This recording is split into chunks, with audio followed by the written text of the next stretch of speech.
Hi അസ്സാമലൈക്കും, welcome back to my channel. ഇന്ന് ഞാൻ വന്നിരിക്കുന്നത് ചേനപ്പൂവ് തോരൻ റെസിപ്പിയുമായിട്ടാണ്. അപ്പോൾ വീഡിയോയിലോട്ട് പോകുന്നതിന് മുമ്പായി എൻ്റെ ചാനൽ ഇഷ്ടപ്പെടുകയാണെങ്കിൽ പ്ലീസ് ഒന്ന് സബ്സ്ക്രൈബ് ചെയ്ത് സപ്പോർട്ട് ചെയ്തേക്കണേ. കൂടെ തന്നെ തൊട്ടടുത്ത് കാണുന്ന ബെല്ലൈക്കൺ കൂടി പ്രസ് ചെയ്യണം. ഞാനിവിടെ ചേനപ്പൂവ് എടുത്തിട്ടുണ്ട്. ഇത് ചോപ്പറിൽ ഇട്ട് ചോപ്പ് ചെയ്തെടുക്കാം. അടുത്തതായി വേണ്ടത് തോരനിലേക്കുള്ള നാളികേരമാണ്. അത് മിക്സി ജാറിലേക്ക് ചേർത്ത് കൊടുക്കാം.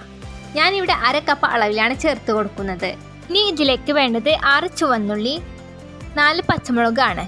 എരിവ് കുറച്ച് മതിയെങ്കിൽ 1-2 പച്ചമുളക് മാത്രം ചേർത്താലും മതി. ഇനി ഇത് മൂടി വെച്ച് അവിയലിനെ അരക്കുന്ന പരുവത്തിൽ അരച്ചെടുക്കാം. അങ്ങനെ ഇത് അരച്ചെടുത്തിട്ടുണ്ട്. ഇനി ഇതൊരു സൈഡിലേക്ക് മാറ്റി വെക്കാം. അടുത്തതായി ഞാനിവിടെ ഒരു ചീനച്ചട്ടി ചൂടാക്കി എടുത്തിട്ടുണ്ട്. ചീനച്ചട്ടി ചൂടായി വരുമ്പോൾ ഇതിലേക്ക് പാകത്തിന് വെളിച്ചെണ്ണയും ചേർത്ത് കൊടുക്കാം. 2 ടേബിൾ സ്പൂൺ അളവിലാണ് വെളിച്ചെണ്ണ ചേർത്ത് കൊടുത്തിട്ടുള്ളത്. ഇപ്പോൾ വെളിച്ചെണ്ണയും ചൂടായി വന്നിട്ടുണ്ട്. ഇനി ഇതിലേക്ക് 1/4 ടീസ്പൂൺ അളവിൽ പെരുംജീരകം ചേർത്ത് കൊടുക്കാം. പെരുംജീരകം ചൂടായി വരുമ്പോൾ ഇതിലേക്ക് 1 ടീസ്പൂൺ വീതം വെളുത്തുള്ളി, ചുവന്നുള്ളി അരിഞ്ഞതും 1 തണ്ട് കറിവേപ്പിലയും ചേർത്ത് വഴറ്റിയെടുക്കാം.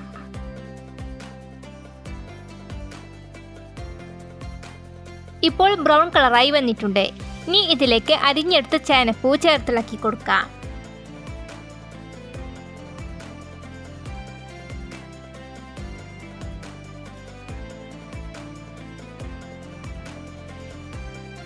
ശേഷം ഇതിലേക്ക് 1 ടീസ്പൂൺ അളവിൽ കശ്മീരി മുളക് പൊടി, 1/2 ടീസ്പൂൺ മഞ്ഞൾപ്പൊടി, പാകത്തിന് ഉപ്പ് എന്നിവ ചേർത്തിളക്കി കൊടുക്കാം.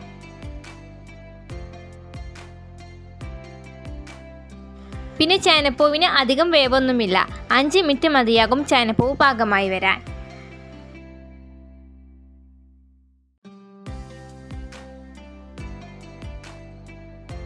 ഇപ്പോൾ ചേനപ്പൂവ് വെന്ത് വന്നിട്ടുണ്ട്.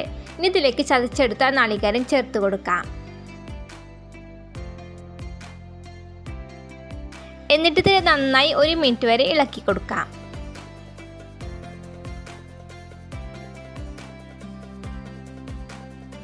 ഇപ്പോൾ നാളികേരം ചേർന്ന് വന്നിട്ടുണ്ട്. ഇനി ഇതിലേക്ക് 1 മുട്ട പതിപ്പിച്ചത് ചേർത്ത് നന്നായി ഇളക്കി കൊടുക്കാം.